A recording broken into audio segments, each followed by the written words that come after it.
para not be part of this anymore, of the investigation. Eh, Parang that was sabi done ko in nga. bad faith, ah. Teya, Ano ba yung opinion ninyo? eto nga, yung mga nagpipihim, alam mo, mabilis dito mga tao eh.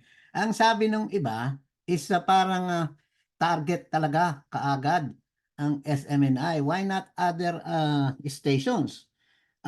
There was this message also saying meron pa ngang MTRCB that this is a concerted effort to bring down yung mga supporters ni Duterte. Ano ba yun? May punto ba yun o hearsay? Um, Anyone can speculate. Actually, I have my own speculations. Speculation ko is why is CNN not here anymore? Wala nga ano yan, walang hearing whatsoever.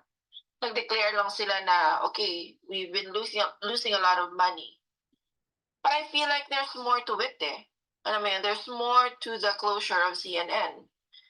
And if we look at the nature of CNN, may mga rumors kasi before na parang it's been used to meddle in our local politics. Diba? If we look at yung mga previous na debates ng CNN, even sa presidential, 2016, 2022, ito yung mga hindi dinaluhan ni BBM. So, perhaps CNN is, may bigger reason. And I don't know who owns the franchise of CNN. It might be the, hindi ko alam kung si Ramon ang included dito. Edgar Cabangon, who also owns DWIZ. So, we just need to connect. And then there's the comeback of RPN9. And RPN9 is basically, sa nabasa natin, isa sa mga sequestered assets ng mga Marcoses. So now, I don't think it's just SMNI na parang pinagkakaisahan, right? We look at the bucket, we look at the why. So I feel like based on what has been happening, ito yung foreign influence yung problema eh. Yung parang is SMNI being used for propaganda of a foreign entity or foreign nation in the same way as CNN ba ganun din? Kasi CNN is being accused by basically the conservatives in the States na ginagamit na yun ng CIA sa ibang bansa. So yun, those are the things na we have to look at.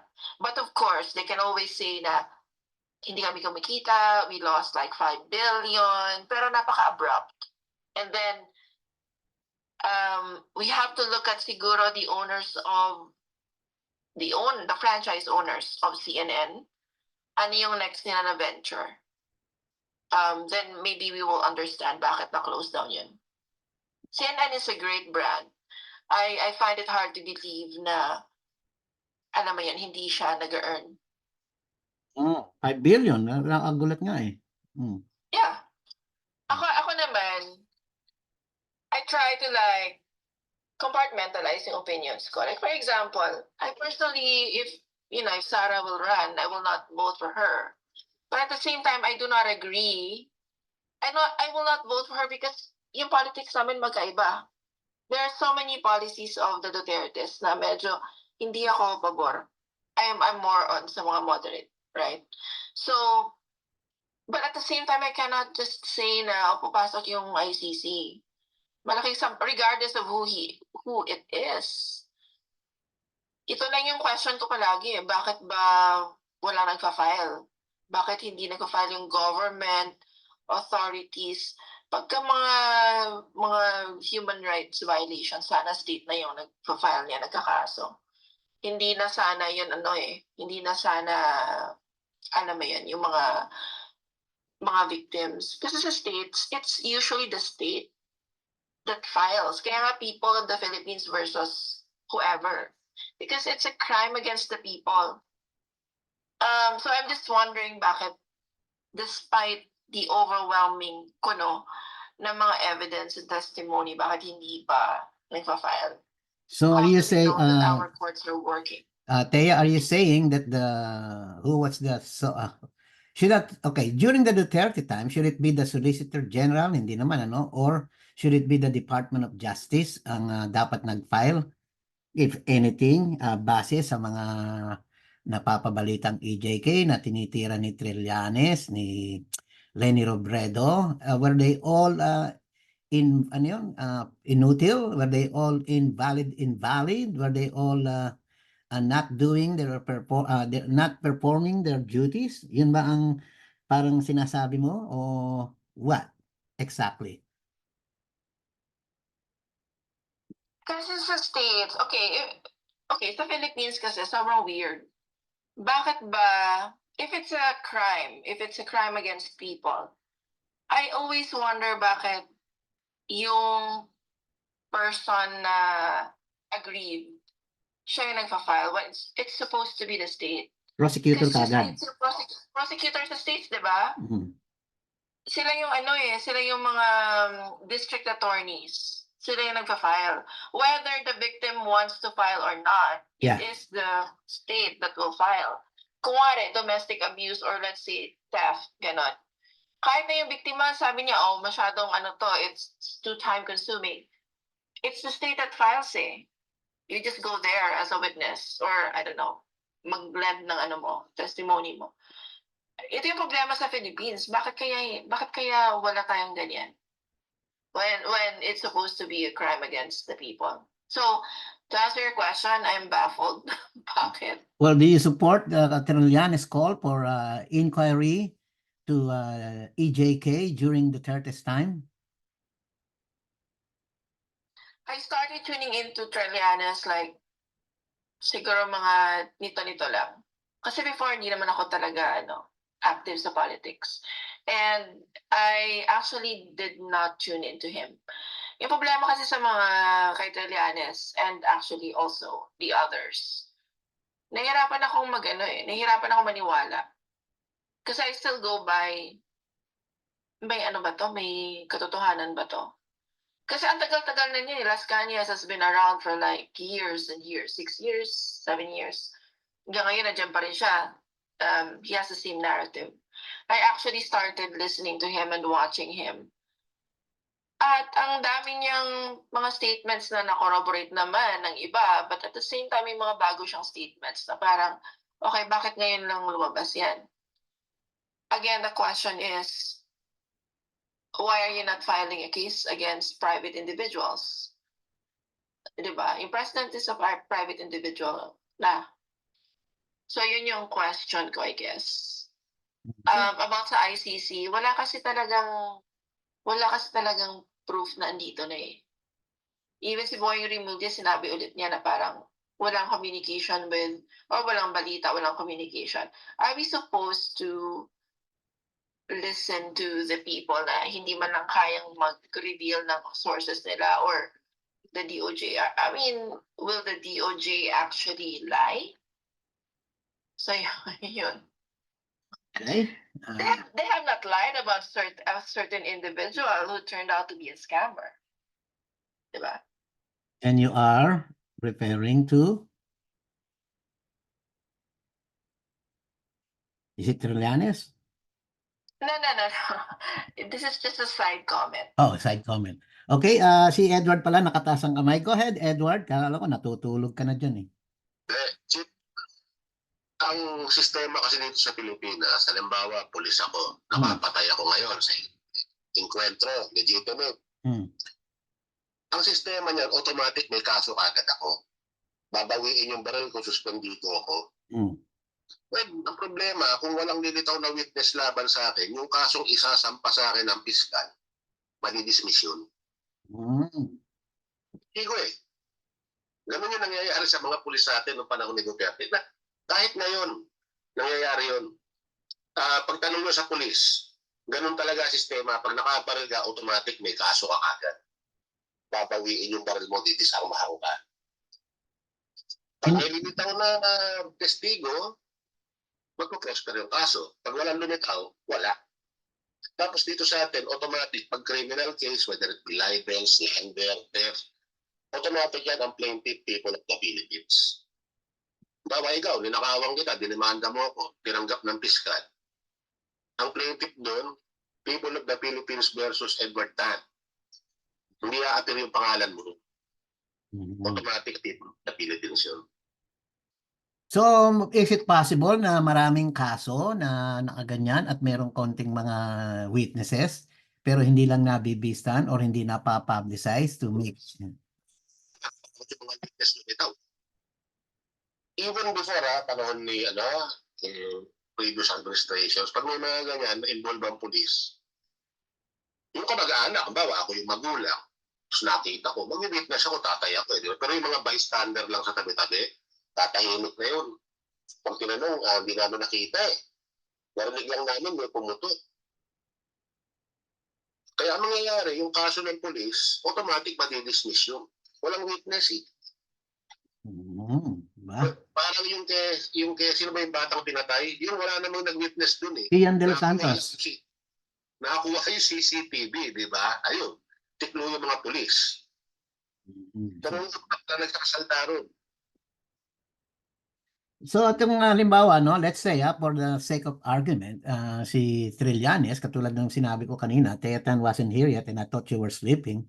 Now, let's say, for the sake of argument, there's this inquiry, Congress said, okay, request ni Trillanes yan, he has some, maybe he has reason to believe, he even went to ICC, pagbigyan natin. Tapos, they found evidences, okay? At kung ano pang mga testimonials, at kung ano pang mga reports, at kung anong news articles, and possibly maybe a video will show up, ganyan, or will surface, ganito, and binisahan na yan, meron ng mga kaso, okay? Will that suffice or will that appease the international public? Hindi naman korte yun eh. Halimbawa, lumabas sa Senate inquiry o Congressional inquiry yan, na may ebidensya talaga, may lumitaw na CCTV, ang magagawa lang ng Congress is to recommend the Kaso. filing of a case. Hindi nga, pag kung pinalo na yung mga kaso na nirekomenda based on the hearing, at ganito, may mga ganyan na ngayon, maybe 6 months down the line, dahil naglabas na sila ng findings at saka resolution and recommendations, and a case was filed, and then later on, sisimulan na ang will that actually count for stating or anong tawag doon to say that there is justice and it's rolling and bibistahan na si Pangulo, former President Duterte? So, pwede. Pag nasampa na yung kaso at binibistahan na, pwede. Okay. Parang proof yun na tumatakbo yung natin, yung justice system. Kaya lang masakit yan, pag guilty, tatanggapin nila. Pero pag na-absuelto, sasabihin nila, not genuinely, genuinely, ano ba yun? Moro-moro. Not genuinely, parang moro-moro. Sarsela na naman. Ganyan naman palagi, di ba? Pag natatalo sila sa kaso, patay ang demokrasya. Pag nanalo sila sa kaso, buhay na naman daw ang demokrasya. Okay, so back to Kangri Court. Go ahead, Thea. So to answer your question, can Trillanes provide information to the ICC or go directly to the ICC and present his witnesses? Well, we have to look at the jurisdiction of ICC. So may mga specific crimes yun eh. So we are talking about war crimes, crimes against humanity, genocide, and then another. Apat kasi yun. So, well, kung meron siyang witnesses, I guess the ICC will assess yung yung mga allegations ba ng witnesses na to. Kasi yung kay Las Cañas kasi, and Matabato, when you listen to them, they talk about the EJ case in Davao. I don't know if that falls it falls under crime against humanity or genocide. I don't think it's genocide. I don't know if it's crime against humanity. But I have not looked up kasi yung ibig sabihin ng crime against humanity. Kasi parang feeling ko, dapat yun eh, medyo wide yung scope. Parang maraming namatay talaga. But these are, yung testimony, nagsaspan siya years. So we cannot say crime against humanity yun. Well, but that's my opinion. And another thing is that we withdrew from the Rome Statute in 2019, so March 2019, courtesy of Cayetano. Si Cayetano yung nag-submit ng written notice. So the jurisdiction of the ICC only falls over acts committed before 2019, before that specific date, so March 2019. So we are talking about a 3-year period. And then, of course, they have to look at, na-prosecute na ba to? Na-exhaust ba yung avenues for justice in the Philippines? Or baka na-refuse, maybe our local courts refuse to litigate, di ba? They have to look at these things kasi merong concept na tinatawag na complementarity yata na principle na they complement, the ICC complements the local courts, the local justice system in a way that if the local justice system does not work or yung avenues for justice are not available, then they will step in. Now, medyo may mga challenges related sa withdrawal ng Pilipinas sa Rome Statute because if ever merong mga acts, mga crimes that fall under the 4 crimes na merong jurisdiction ng yung ICC and also sa dates na 3 years, then how can they cooperate, diba, with the local agencies like the Office of the Prosecutor, the DOJ, and other, the PNP, since hindi na tayo member ng Rome Statute. So these are the challenges that they will face. I guess Trillanes to answer your question, I guess Trillanes can go, but it doesn't mean na i-entertain lahat because may rules yung ICC. So, I don't know about the investigation na sinasabi niya. I find it hard to believe na nasa Pilipinas yung ICC. I feel like it's just fear-mongering and basically fake news. Otherwise, I guess time will tell kung andito na nga talaga yung mga investigators. Well, earlier, Thea, for FYI, earlier we were discussing Panelo's statements na he is, hindi na alluding, he's actually requesting the president to make an official statement ordering AFP, PNP, DILG, the authorities not to arrest si former President Duterte at nakukuha niya to sa sinasabi niya na nakausap niya ang presidente or ang dating presidente na si Duterte na ayon sa kanya ay eto ewan ko, I'm sure you're following this, na pinalalabas ni Harry Roque kulang sa aksyon ang presidente at kailangan mailagay sa salita or in writing na he is actually telling, okay, basahin natin maigi yung sinabi ni Roque ito nasa na yan? Ito. Okay. Yung specific. I reiterate my appeal. Appeal pala. Okay. To President Ferdinand Marcos to issue a presidential memorandum circular prohibiting all agencies under the executive branch, AFP, PNP, cooperating with the court, given that the Philippines had ceased to be an ICC member. The presidential issuance should highlight that any engagement or coordination would violate our sovereignty and national jurisdiction. Parang sa akin, sa kanya, pinalalabas niya na kulang sa aksyon or kulang pa sa pronouncement na narinig natin for the 100th time, pa-Juliet na ang sinasabi ng Pangulo na hindi tayo magko-cooperate sa ICC.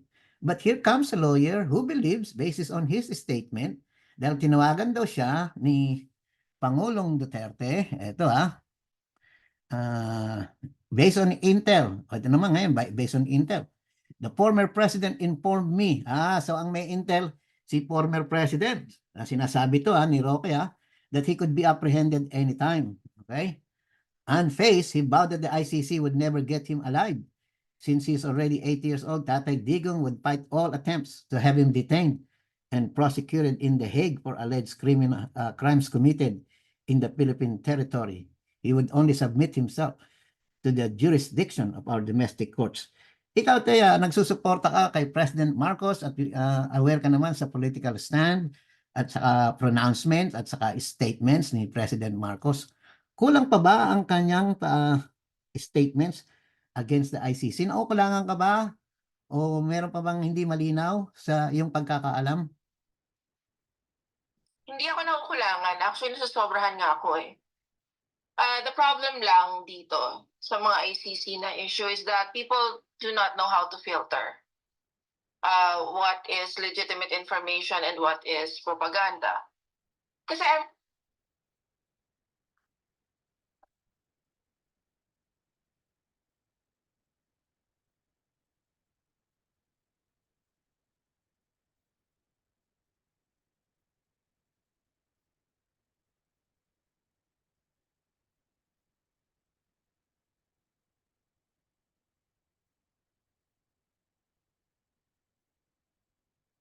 tune into the Dilaws commentary. DDS, alam ko na yung ano nila, stance. Yung Dilawan kasi, the reason I tune in is hindi sila masyadong invested sa away ng Duterte versus Marcos. Ano kasi sila yung onlooker, third party. Kumbaga, yung parang okay, popcorn time. But I'm interested ano ba yung opinion nila sa mga bagay-bagay. And there are people who usually side with Marcos. But ano kasi yun eh, it is expected kasi nga they hate nga Duterte because of Lenny. Kasi diba, noong time nga ni Duterte, Vice President na si Lenny, so they did not like him. Yung problema ko sa narrative nila, paulit-ulit, everyday yon, paulit-ulit. Yung, dito na yung ICC, kanina naman, nag-tune in na naman ako, paulit-ulit na naman, parang natatakot na si Duterte kasi yung ICC papasok na may warrant of arrest. Alam mo yon, yung tipong, wow, alam nila, tapos hindi alam ng DOJ. Tapos walang information sa Bureau of Immigration. The Bureau of Immigration said they have not received any information na pumasok yung ICC. Perhaps, kung meron man, pumasok baka members in their private capacity as tourists, in which case you cannot bar them from entering the Philippines. The president has been trying to assure the people and also General Bato. Can you imagine? Para kang insecure girlfriend na kailangan i-assure every now and then. Kasi he would rather believe that he's sneeze than trust the president.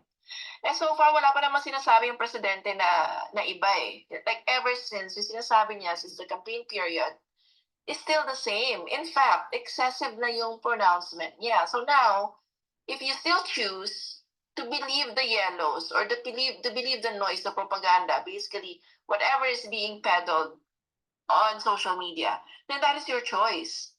But I just find it so weird na sasabihan mo yung presidente na be man enough to tell us if you want us to be arrested. Parang in the first place, meron bang pronouncement yung presidente na nagsabi na, oh, by the way, I changed my mind. Pumasok na yung I will allow the ICC to enter. Diba? Parang hindi ako nakukulangan, sobrahan ako. And these people need to filter. They need to step back. They need to call Trillanes. Like I've said, call Trillanes the source of the information. Kung meron man sila, of course, dapat may mga numbers sila. And then verify, totoo ba yung sinasabi mo? Because even Trillanes cannot even say na nag-usap sila ni BBM. Kasi may mga questions sa kanya na, do you talk to the president? He cannot say, as a matter of fact, yes. He just said something like, well, I'm not allowed to divulge such information. Sa tingin mo kaya, kung nag-uusap yan, hindi sasabihin na yes. So, and by the way, Trillanes is not exactly, a patriot. I guess BBM sees him as, dito? A traitor. So nakikiamuyong lang si Trillanes. I guess the problem with many people is that they look at everything at face value. So pag sinabi ba na ni Trillanes na, oh, nandito na yung ICC. Oh, baka yung warrant of arrest i-release na sa queue this year. sa Q4, sa Q2, ganon. Are we gonna look at it at face value, literally, or we have to look deeper? Like, ano bang gustong palabasin nito? Ako personally, I just think parang the essence kasi of mind conditioning is there is repetition. That is the nature of mind conditioning. If you want to brainwash a group of people, you have to repeat a narrative again, again, so that it becomes a fact. Kahit na hindi pa fact yan. Marcos Magnanakaw, it's been repeated for many years that it became part of our psyche as people. Now, nandito na yung ICC, repeat that every day. Nagtataka nga ako bakit kaya palaging ginigas si Ronald Llamas? Bakit palaging, alam mo yun, ini-interview si Trillanes? Tapos, it's the same thing over and over again. Okay, granted, may mga sinasabi siyang nag-agree ako. But, when it comes to claiming na magkaka-warrant of arrest, you better have sources. Walang sources Parang, I actually ask some people kung totoo ba to. Parang, they just follow the DOJ or kung ano man yung pronouncement. I don't think our government will withhold information, especially since we are talking about our sovereignty. This is basically inaano niya na yung ano ba yung tawag sa Tagalog, yung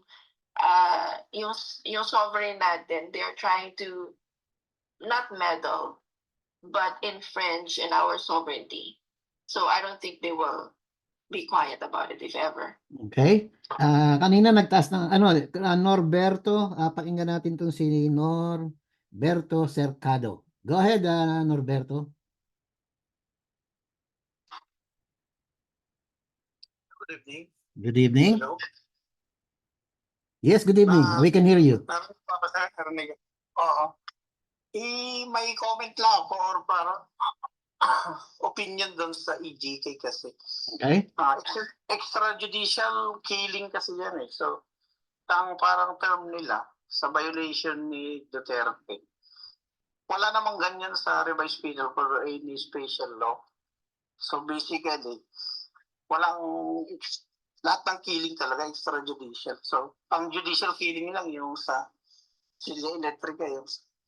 So basically, kaya hindi yan ma-enforce dahil wala naman talagang EO si Duterte noon na gumawa kayo ng ganyan extrajudicial killing. So parang human rights violation lang ni President Marcos yan. Hindi nila, wala talaga direct evidence na mayroon siyang ganong command sa police force o enforcement. So basically mahirap na patunayan.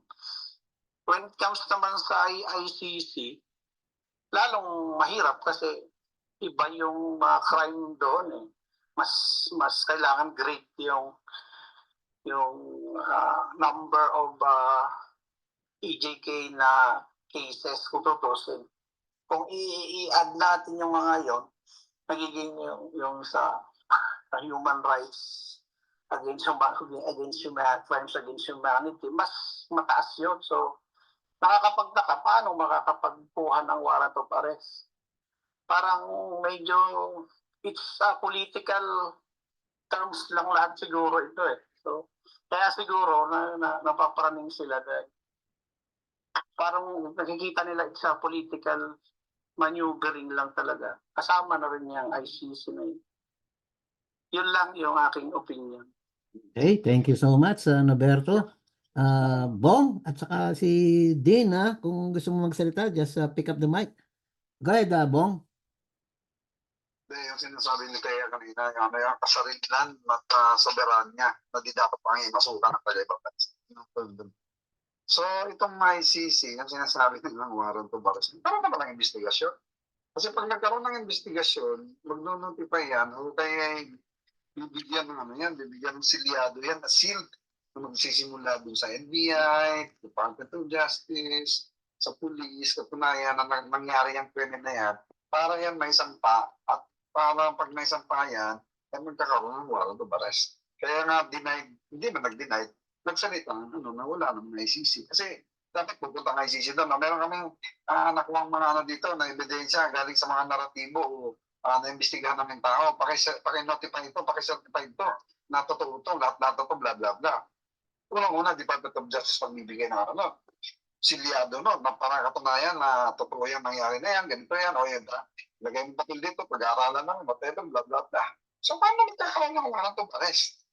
Doon nga ako magtataka kung kanino-kanino gumugulong yung sinasabi nilang pending.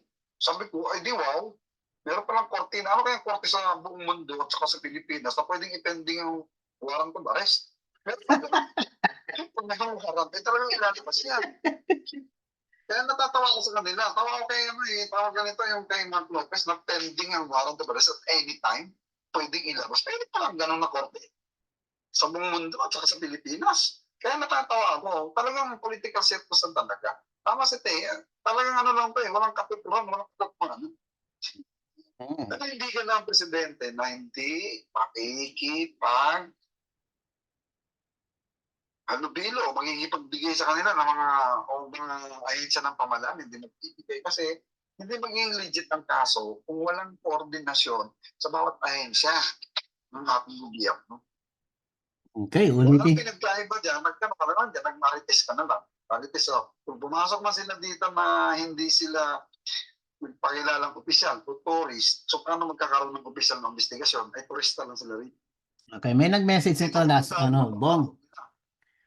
Bong, ito, may nag-message last week. Okay? Pinakita niya na ang article, April 16, 2023, abogado.com, na sinasabi ni Remulla on ICC prosecutors, I will lead them on to first plane out of the Philippines. Okay? Pero, biglang sabi is, tapos biglang ganito, DOJ Chief, okay, quote, siguro kinukot nila si DOJ, ICC probers to be barred from Philippines, biglang ICC reps may still enter the Philippines, but, okay, merong but.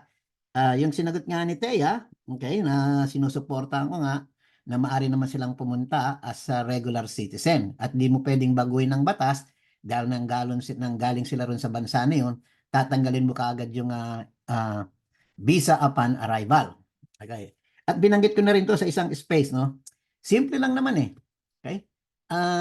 Titingnan natin ang website ng ICC, i-identify natin yung mga prosecutors, tapos titingnan natin yung CCTV in the last 30 days, kung ganyan, kung sino yung mga pumasok or yung records of immigrants or tourists per country. Kalimbawa, ang country na yan, is it too much research para hanapin natin kung talagang nandiyan sila sa loob?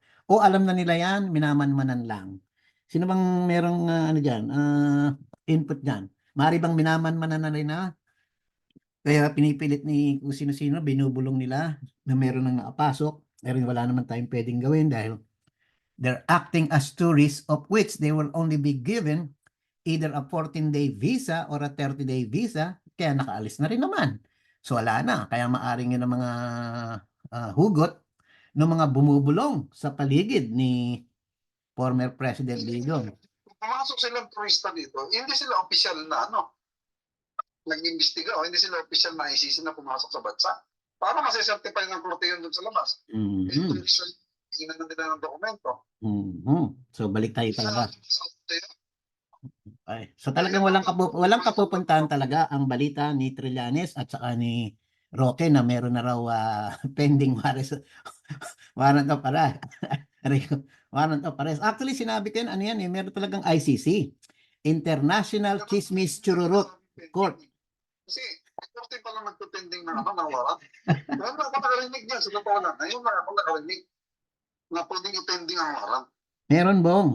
Sa ICC, International Chismis Chururut Court. Depende na isang tao, depende na tapos ilabas, eleksyon. Ito yun. Okay, ma'am, ang nagkakaano rito ito si Dean, ano ba? Meron ba tayong input dyan na iba? Okay, go ahead, Thea. I don't know if natakol niya, there's a comment na, okay, sorry. Yung comment sa comments section ng space na to. Okay. Is it really fair to demand that our hardworking farmers sell their precious crops for only 20 pesos? It's downright disrespectful to undervalue their tireless efforts. This is actually interesting. PBBM's grocery in Vietnam is soon to provide affordable rice that meets budget demands. Fortunately. Na-discuss niyo ba to? Or are we still on ICC? Yung walang Hindi, na-discuss ang nakaraan yan, Tayan. Discuss yan, $772 million US, di ba? Binayaran na naman. I think that was for the previous that was for the previous agreement. Yung 700. Saan kaya galing ang pera na yun? Yung sinabi mong 700, nabasa ko yung article na yun that was in 2022. Yung agreement ni BBM na bago, this was January 20, 2023. 5-year program yun. 1.5 million tons and 1.5 to 2 million tons of rice every year, which is like 30% of Vietnam's rice production. Yung ano ko dito, if we are gonna flood the domestic market with imports, ano yung effect nun sa mga farmers, right? Maybe maganda sa consumers yun because we are gonna have cheap rice. And maybe there are places that will sell 20 pesos rice. Pag sinabi kasing 20 pesos rice, hindi kasi ibig sabihin across the board. Hindi naman pwedeng bili ka ng rice sa SM 20 pesos. Hello, may markup pa yan. But I'm thinking, okay, if this is fully paid for already at wala namang cost, and cost is shouldered by the government or even better by a private corporation or a foundation, then that means they can sell it for very cheap, diba, in the Philippines. Or baka i-pass on na lang nila yung savings nila sa people. Maganda yung ano mo, Kuya, yung sinabi mo na maapektuhan bang magsasaka nito. Kasi meron tayong RCEP, di ba? So, naglabas kasi ng administrative order si Marcos na titingnan yung data in terms of sa production ng rice natin para kung ano yung kakulangan, yun na yung i-import. So, hindi siya magsabong-sabong ang presyo. So, kung ibig sabihin, kung kulang tayo itong isang quarter ng halimbawa 500,000 na 300,000, yun na yung kukunin. Tapos, at saka para hindi tatamaan itong ano. Kasi, kalimutan yung administrative order na ginawa niya dati na nag-side siya ng committee, DTI, NFA, Department of Agriculture, basta lahat na ngayon siya in terms of agriculture. Nag-side siya ng committee doon at para bantayan ang pati PSA nga, sinama niya para bantayan yung production natin para hindi maapektuhan pag nag-i-import ng bigas. Kasi nga itong RTL kasi natin ay bumaba talaga focus bigla. So walang nagiging control. So nung nagkaroon tayo ng investigation sa RTL noon, yan ang nilagay yung hindi EO, pero AO, administrative order na. Okay. Dean, inuwan niya na yung mic. Go ahead, Dean. Good evening, Chief. Wala naman akong input. Nakikinig lang ako tonight. Nag-enjoy lang ako. Relax lang tayo ngayon. Pero good evening sa lahat ng mga regular mo dito, Chief. Okay. Baka naman meron ka lang plantahan ng mga bigas sa Batangas. Well, alam ko rin hindi kasi kung bumili ko ng bigas dito, syempre pangmaramihan sa pamilya. Tumaas nga naman talaga ang presyo niyan. Pero, para sa akin, it's nakakahiya na hindi tayo self-sufficient. Bata pa ako, pinag-uusapan na yan na dapat self-sufficient ang Pilipinas. Ibig sabihin, na kaya nating sustento na sarili natin sa bigas. Matagal na yung pinag-usapan yun. Tumanda na ako, ganun pa rin tayo. Umuusap pa rin tayo ng bigas wala sa ibang lugar. Sa paningin mo ba magkakaroon na tayo ng self-sufficiency in the future sa mga ginagawa ng administrasyon ngayon, lalo na kinuha si si Secretary Laurel na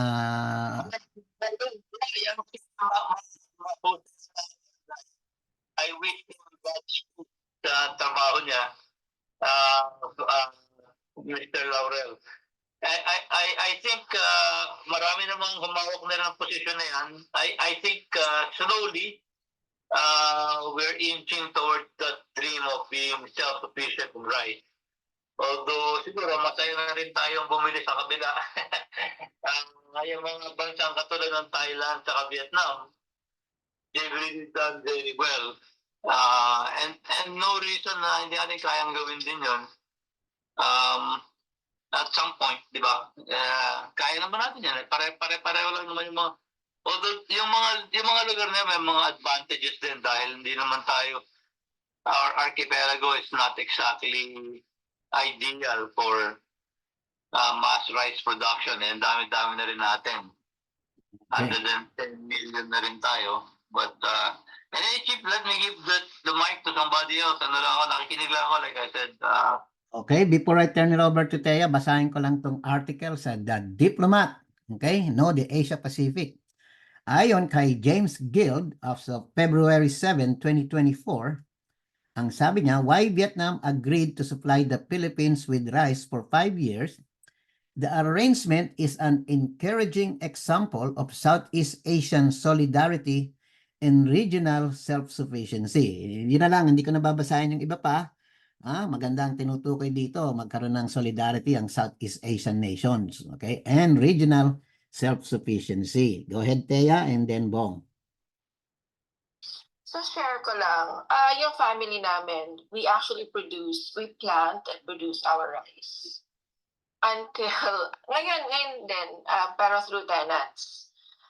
So I have an understanding of the production cost of rice. Actually, I've been like doing computations like siguro a few months ago. Paano ba yung farmer makaka-produce ng rice na mura without shortchanging them? So, when you plant rice kasi, okay, when you prepare land, of course, you need kalabaw or you need machinery. And then you have the cost of seed, which can be subsidized by the government. So what I'm trying to say here is that we can achieve 20 pesos per kilo. I'm talking direct farm to market. Tama? Farm to consumers na price. So we are talking about selling them at kadiwa. Kasi yung kadiwa, wala siyang middlemen. If you are gonna sell your rice to rice traders, yung rice trader isa-sell niya, yung wholesaler isa-sell nila sa individual rice trader, yung rice trader isa-sell nila sa grocery stores and other individual stores. So ilang markups na yon. Like I've said, pag sinabing 20 kilo ng bigas, hindi yun across the board. Hindi ka pwedeng bibili sa Robinsons SM ng 20 kilo lang kasi nga may markup na sila doon. So if you want cheap rice, doon ka sa walang markup. Which are the Kadiwa stores.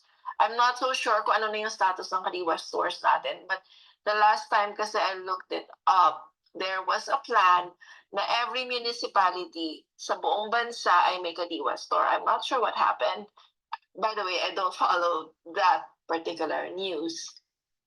So ganito kasi, for the farmers to earn, kailangan subsidized yung cost of production. So ano ba yung current subsidy? Yung seed ay free. Fertilizer and pesticides, they are free. Labor cost, not free. Of course, they have to work. Unless siguro may machinery, then it can relieve them of hard labor, right? Water management, by the way, irrigation. I guess this is free as well. Tapos so I don't know yung local DA if nagpapahiram sila ng machinery and equipment. I don't know, Kuya Bong, if you have any idea about this. Kung yung tenant ay nagre-rent ng lupa, then they have to pay the landowner, depende yun sa transaction nila, it's either 60-40 or 70-30. 30%, tama ba? 60-40 or 70-30. Nagbabayad kasi sila ng rent in the form of ani. And then, after nilang ma-produce yun, then meron na silang palay, right? They have to pay for transportation. And transportation is not subsidized unless gagawa ng paraan yung gobyerno na i-subsidize, but I don't think it will be subsidized. Another thing is the cost of milling. So right now we have private millers. I don't know if merong government millers na cheaper than private. And then we have the storage ano tawag dito? Storage facilities. So sa Iloilo kasi we call them arrocera. I don't know about kung ano yung tawag sa Manila. Sa mga storage places na to, we actually like deposit the rice, yung palay, and then kapag tag-ulan, we kinukuha yan when you withdraw, and then we process, we mill, and then sell or consume. Ganon. May mga ganon. Kasi hinihintay na tumaas yung presyo ng bigas before the farmers can sell for profit. So now, I actually did some computation. Yung sinabi ko dito, wala pang subsidy ng gobyerno ay 10 point something, 10.25 pesos per kilo. Again, this is without subsidy. So if we are gonna factor in subsidy, then the price of per kilo of bigas can be lower. Yung problema lang dito is minsan, pag nasa bundok ka or malayo yung lugar mo, transportation cost is very expensive. At yung pag-mill mo, and also yung, for example, yung pesticide binibigay, kung wari, let's say, 3 sacks lang, tapos kailangan mo 5 sako. But kung ako lang okay, I have a helper who has a cornfield. Social siya, 3 hectares na cornfield. Pero ito kasi ginagawa niya, kapag hindi pa ani, nag-work siya sa akin. Tapos pag malapit na yung harvest, umuwi sila. So, nag-harvest sila. Sabi niya, ano daw, nabigyan na sila 4 times. Part kasi siya ng cooperative, ng tigpa 5,000. Sabi niya, nag-start na yun sa time ni Duterte. Tapos ngayon, nag-continue sa time ni Marcos. Tapos sabi niya, free yung seedlings, free yung irrigation, pesticide. So parang natuwa naman ako doon. Tapos sabi ko sa kanya, why don't you loan? Kasi ngayon, yung ginagawa nila, may mga, tawag dito, may mga nagfa-finance ng ano nila, ng cropping, ng, ano yan, tawag dito yung farming. So for example, per hectare is nagfa-finance 30K. Trader yung nagfi-finance. And they have this agreement na after nilang mag-ani, they have to give their produce to the trader at a fixed amount per kilo. So sinabi niya 20 pesos per kilo sa mais. Pero yung trader, sinisell niya ng 23 sa public market. And then, mina-minus yung finance nila. Kung 30K yun, so kung ano yung difference, yun yung pupunta sa farmer talaga. And we are talking about the difference is 20,000.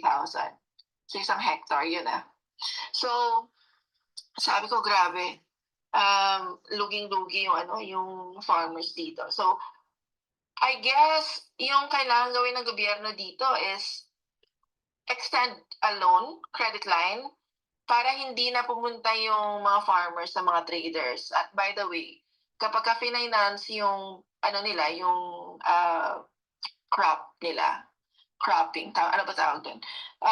May may interest. So 3 to 5% interest on top of 30,000 ganon. So if the government can extend like a credit line with very little, maybe 1% or kahit na walang kita. Kasi nga sabi ni BBM, let's not profit off our farmers. That would be so much better. Tapos sana walang collateral. Kasi the fact na nagpa-farm na yan, that's collateral in itself. That after 4 months, meron silang ani, right? So, I guess, but siguro the government has already thought about it. I mean, agriculture is yun yung expertise ng mga Marcoses They know what to do.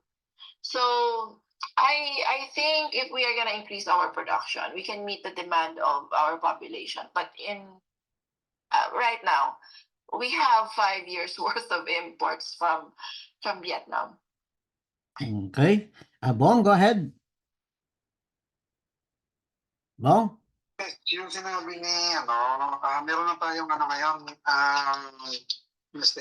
na regarding sa logistics team, namibigay ng track na yan ng Department of Agriculture dun sa mga liblib na lugar, sa mga kooperatiba, Farmers Association, sa Agri at saka sa Fisher Folks. May elk, may forward, may 10-wheeler, trailer wala naman. So, yun yung mga pinamigay ng mga nakarang taon. Ewan ko lang kung nagtuloy-tuloy kayo. Kasi andam At naman sa mga kaya po ano yung transportation? transportation doon kakarga.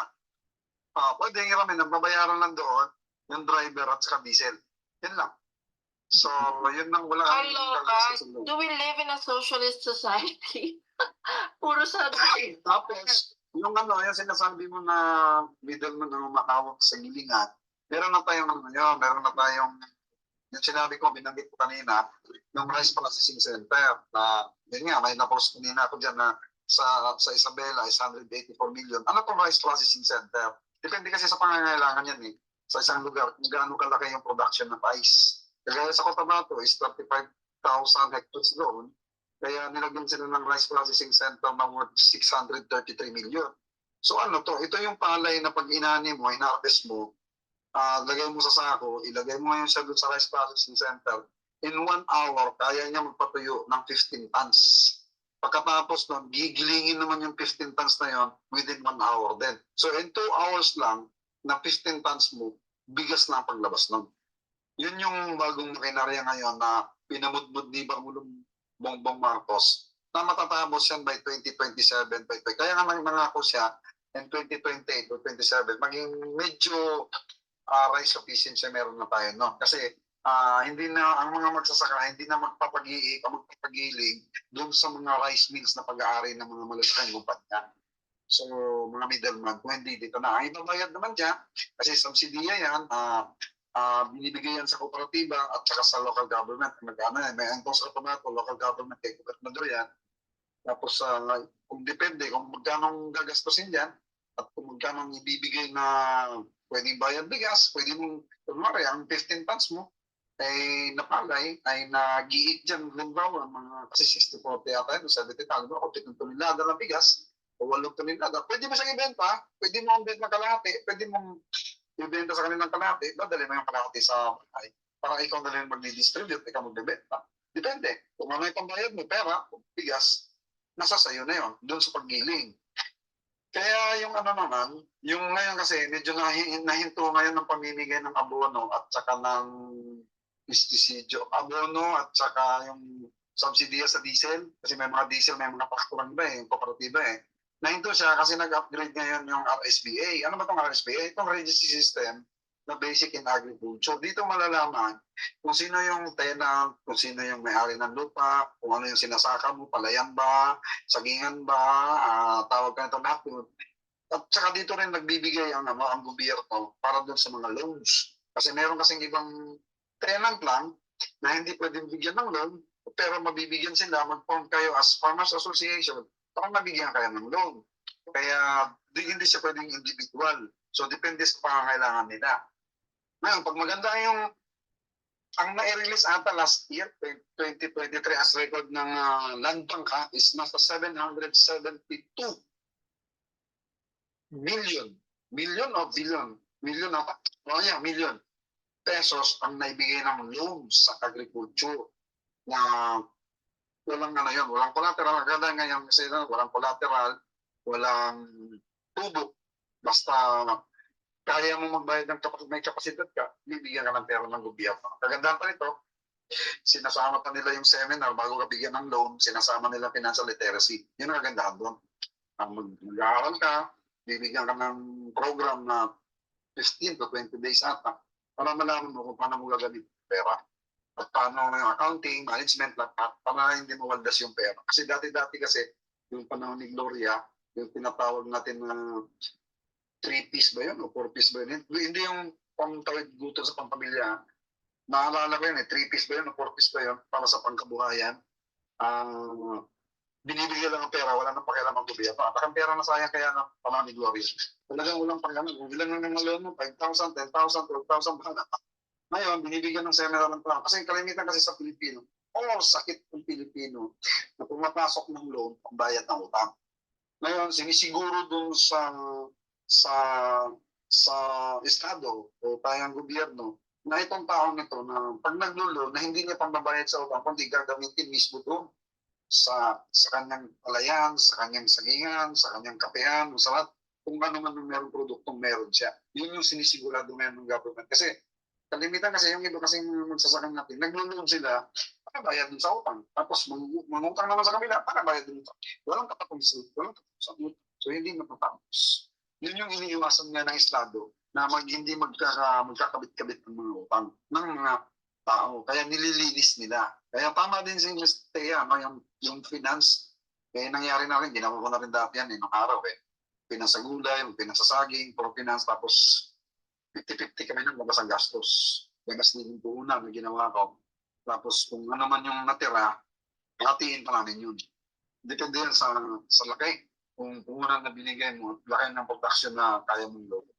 Yan ang labanan sa amin sa Mindanao ng araw. Ngayon nata parang 60-40 o 70-30 na ngayon. Ng araw, ganun ang labanan ng araw. Kaya yung programa ng government ngayon in terms of agriculture, napakaganda kasi magpo-concentrate na ngayon.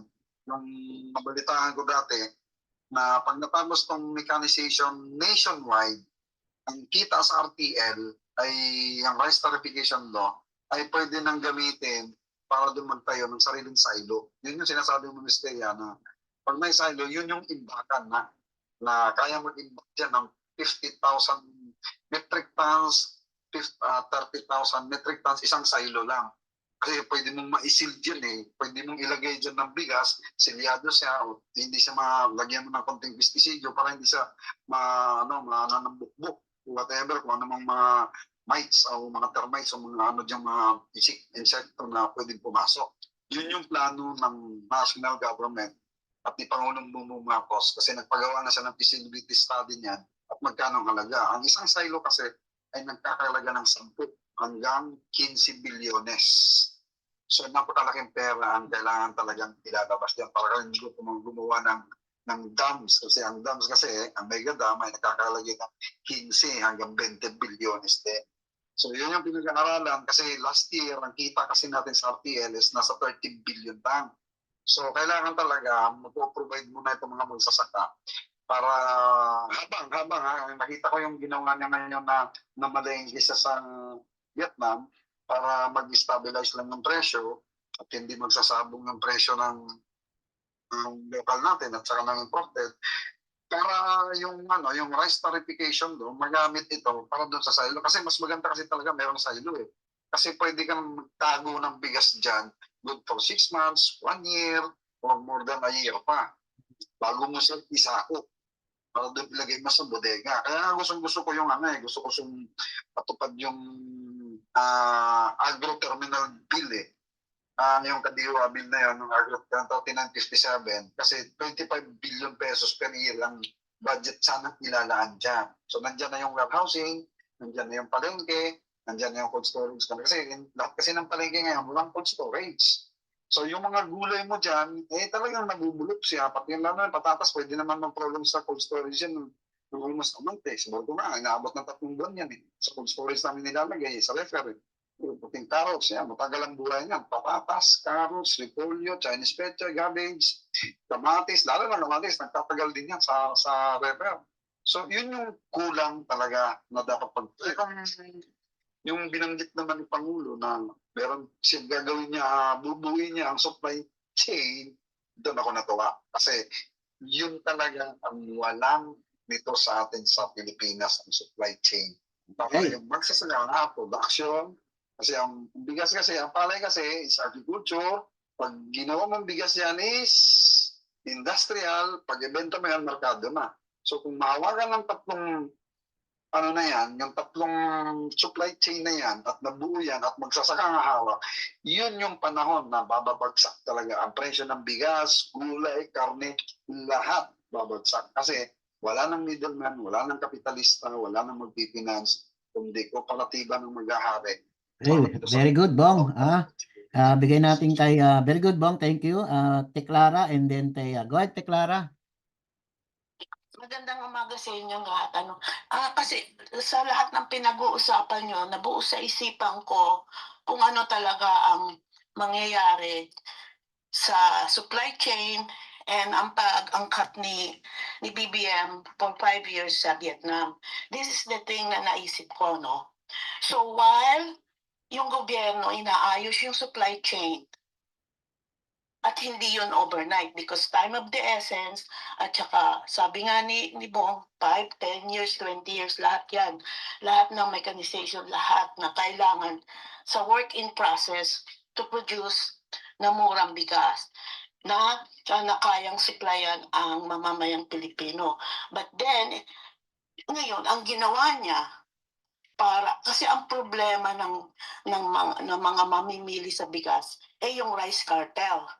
Sila ang nagdi-dictate kung magkano ang halaga ng bigas, kaya ng bigas nga.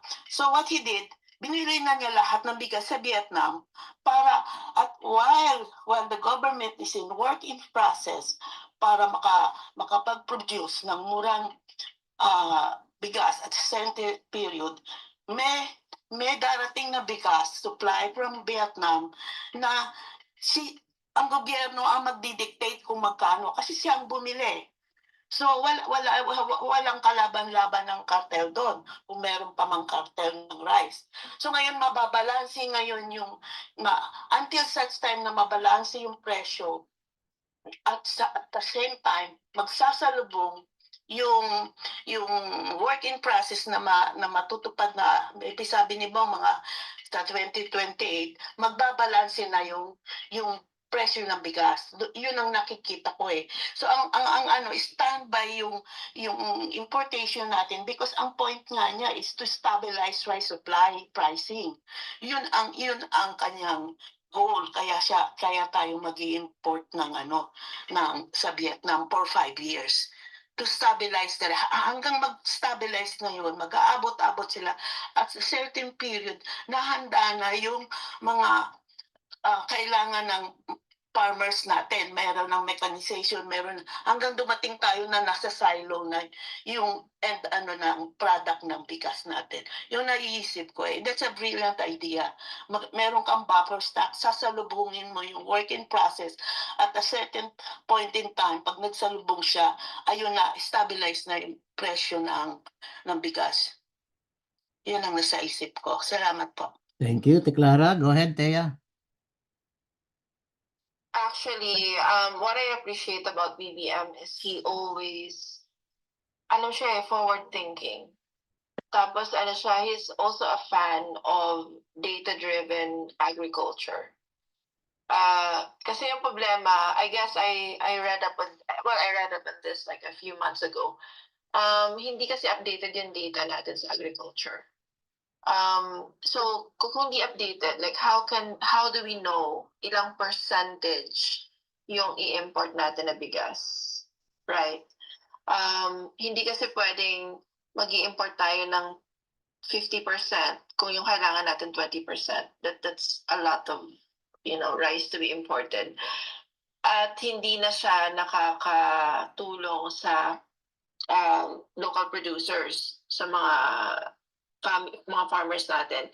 If we flood the domestic market with imports, mamipilitan makipag-compete yung farmers natin sa low prices. But if we will only import kung ano yung kailangan natin, and we can get that data if made digitalization. And I think that's where we are going. We need market intelligence. We also need yung data-driven agriculture, it will also optimize yung supply chain.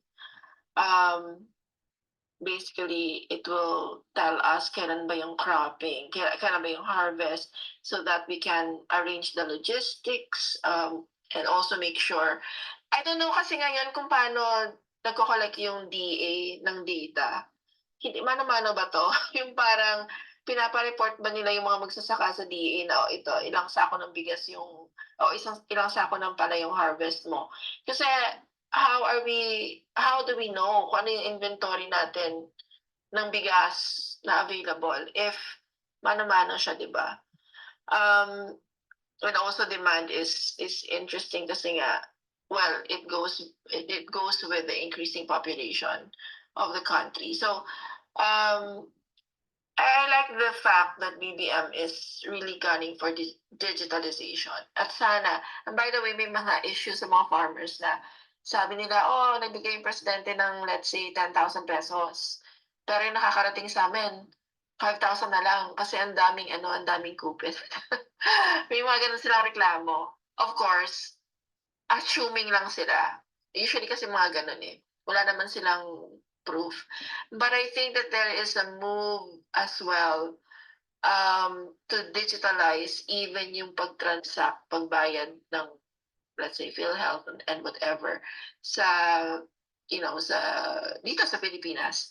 I don't know if kasama ba dyan yung kung magbibigay sila ng ayuda, parang GCash na may app na hindi na mag-go through sa mga middlemen. Basically, cut yung, alam mo yan, minimize yung bureaucracy. Thea, sa sinabi. What is the status of that, by Okay. the way? Kuya Bo. Before Bong, ito sandali Bong. Sige. Mag-open ng account sa land, piso lang. Basta as identified ka as magsasaka. Kasi ngayon, paano sila na-identified na magsasaka? Dahil dun sa RSBA, yung sinabi ko nga, Registry System Basic na of Agriculture. So lahat ng mga magsasaka, fisher folks, lahat in terms of agriculture, ay binibigyan ng form ngayon. Kung nga ikaw, si Juan de la Cruz, worker lang ilalagay mo doon. Kung ikaw tenant ka. Kung ikaw may, nagtatanim ka, ikaw not owner, at anong produkto mo, ilalagay mo rin doon. Kamatis, saging. Kaya ngayon, na-identify ng Department of Agriculture kung sino tong sa, halimbawa, itong Region 1, kung sino itong magpuproduction ng kamatis at iilan sila. At ilang barangay sila. Sa Region 2, kung ilan itong magpuproduction ng palay, iilan sila at ilan nagpo-production ng saging, nyog, lahat yun. Dahil yan sa RSBA. Ngayon, nag-upgrade lang kasi ngayon kasi parang ipasok na pa sa data center. Kasi almost 10 million na nakapag-pwesto. So, kulang. So, ngayon, nagbabago sila na mag-upgrade. Every year, may na-upgrade dapat yan. At doon din matutukoy kung sino yung bibigyan ng subsidiya, loan, at ayuda. Kasi inuobliga na ang magsasaka, kumukuha ng, yun na sinasabi ko kanina, ng ATM, na piso lang ang i-deposito mo. Nasa landmark yan. Hindi pwede yung sinasabi ko, mari ikaw, worker ka, tawag ganito, nandito ka sa syudad, hindi ko pwede kumuha. Kailangan, meron kayo papakita na galing sa RSPA, naregistrado ka as a worker ng farmer, as a tenant ng farmer, or as a workforce or whatever, basta in terms of agriculture. Yun ang binigay na pagkaupo ni Bongbong Marcos after 2 weeks or 1 month ata. Natuwa ako din, sabi ko napakaganda nito kasi pagka mayroong subsidy na ibibigay ang gobyerno in terms of gas, dito na papasok. Hindi na dadaan doon sa mga politiko, gagamitin sa eleksyon, hindi na dadaan sa mga kapitan, hindi na dadaan. Kundi ibibigay na lang sa land bank at ibibigay na lang yung data na ito yung mga bibigyan ng pera. Napakaganda nun. Talagang napakatalino talaga ni Bongbong Marcos para yung pera hindi magagamit sa politika. Kundi diretso na talaga doon kung sino yung dapat natatanggap. Piso, sinong bago ngayon tatanggap ng magdideposito ka ng piso, magkakaroon ka ng ATM card. Land bank lang yan. Okay. Agricultura. Thank you. Bong and Thea at saka si Teclara, yung kinuha ni Bongbong Marcos na secretary, si Laurel, within 2 months na pagkaka-confirm sa kanya or even na pagkaka-appoint sa kanya, ay 3 bagay kagad ang napansin niya. Okay? Yung cold storage nga, kakulangan ng cold storage at work niya yan, ayon sa mga pronouncement niya, within 12 months to 13 months, 14 months, magkakaroon ng ganyan. At pangalawang napansin niya kagad is the problem that we have is when the infestations and disasters strike, walang enabling law or walang automatic na batas na matutulungan kagad ang mga fisher folks and farmers. Ang nangyayari is mabagal ang kilos or ayuda or whatever it is that is required or necessary to be able to matulungan kagad yung mga farmers and fisher folks. Bong, may update na ba tayo kung paano kung yung sinasabi niyang gano'n na batas ba? Ano ba? Does it take a Republic Act para mabayaran sila, mabigyan sila ng ganito? Or is it insurance like what DepEd is saying na kailangan insure yung mga ganito in terms of natural disasters, as a fisher folks, infestations, and tawag dito, natural disasters. Ano bang ano dyan, Bong? Update sa sinasabi ni ano?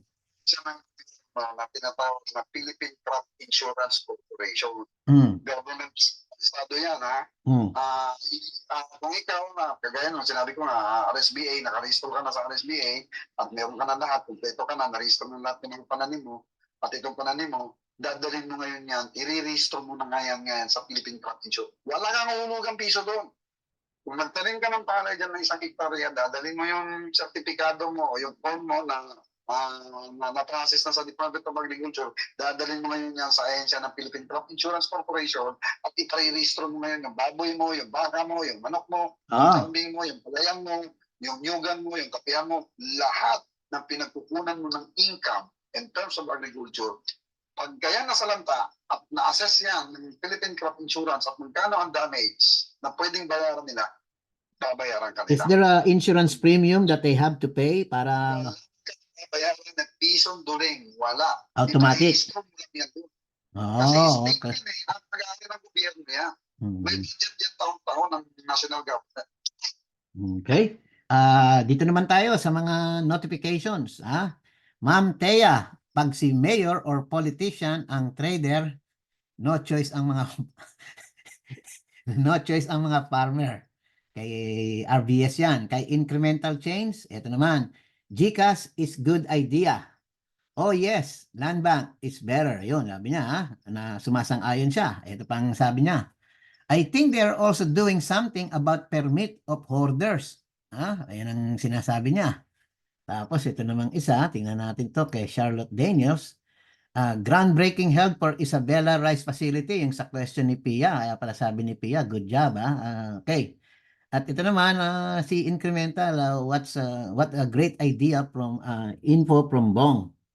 Okay, so marami tayong natutunan ngayon at narinig na mga balita from Panelo and Roque, Trillanes versus Duterte and EJK at saka economy targets at mag-aalas 9 na as usual. Maraming salamat. Etong portion na to, dinivide ko to into 3 portions sa YouTube. I mean sa Zoom. Kaya magkakaroon tayo ng yung Roque Panelo part 1. Tapos yung part 2 is ano ba yung ginawa on title sa part 2? Trillanes at saka yung economy targets. At itong part 3, ito namang sa Isamutsari, Teatan na parang ginawa ko ng Teatan interview. Ilalabas ko yan sa YouTube mamaya. Okay? Para mas yung iba kasi baka walang time, hindi nila mahanap kagad yung mga spaces. Nasa YouTube, Chip D, Chopper Daddy. I'm not looking for compensation or monetization. Kahit 30 lang ang bumasa or makinig, napuput out kaya nakikita ko ngayon tumataas yung mga watchers or viewers. Nagiging 30 na, dati 20. So, pinapakinggan. At yung iba tumutulig sa, which is good, when you're being criticized, it makes you improve more or do better. Dara siguradong wala akong fake news na sinasabi.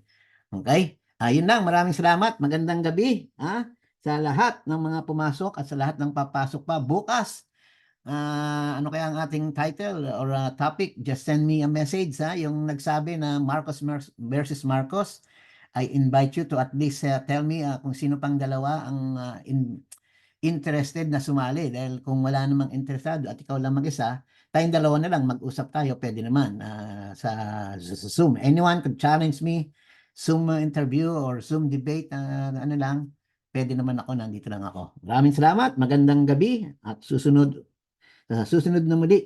Okay? Thank you.